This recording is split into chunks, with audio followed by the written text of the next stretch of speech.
Les aigles se rassemblent, du samedi 16 mai 2026. Chers aigles qui se rassemblent, à lui seul, le titre du message de cette semaine révèle à l'épouse une telle vigilance du Saint-Esprit.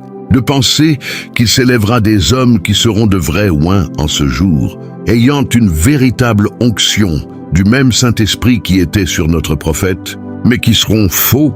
La parole nous dit qu'ils accompliront des signes et des prodiges, recevant la même pluie, les mêmes bénédictions que le vrai prophète. Des gens se détourneront de la véritable parole confirmée de leur jour vers leur propre désir.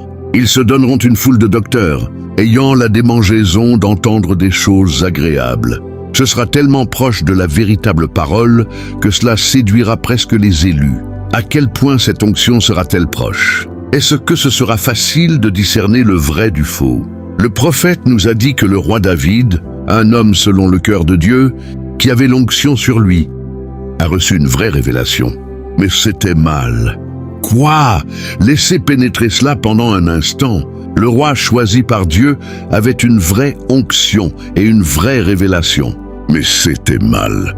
Les agneaux de Dieu devront être si vigilants afin de savoir si ce qu'ils entendent est la vraie ou la fausse onction. Car leur destination éternelle repose sur ces décisions.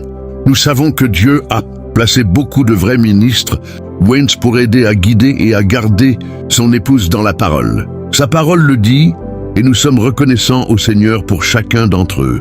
Ils sont appelés à être les bergers de leurs troupeaux. Ils doivent les garder dans la parole.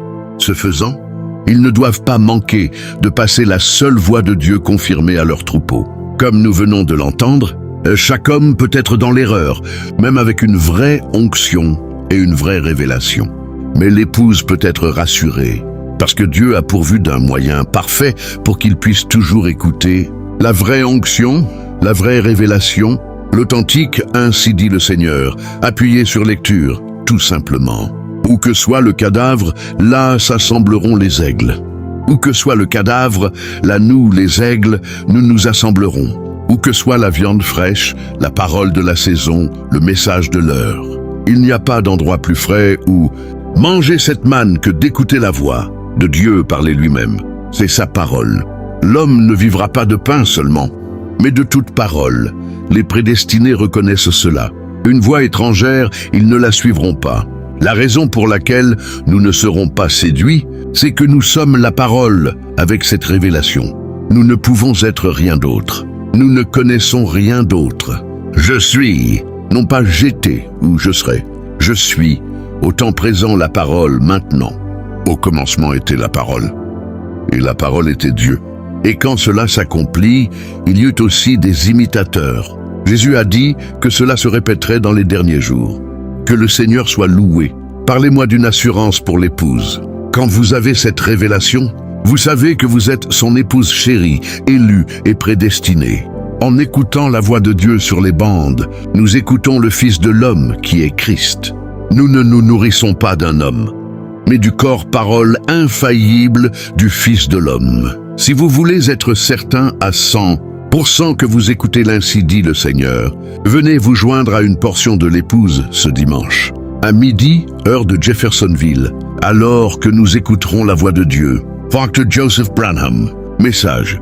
Les oints du temps de la fin. 65 0725 mai. Passage des Écritures. Matthieu, 44, 45, 721. 24.15-28. Luc chapitre 13, James Spinsopt. Jean 4:12. Éphésiens 1:5. 2 Timothée 3:1-8. Hébreux 6:1-8-11-4. Apocalypse 10:1-7, 16:30 in Button. Malachi 4:5. Héroïs 22:8-8.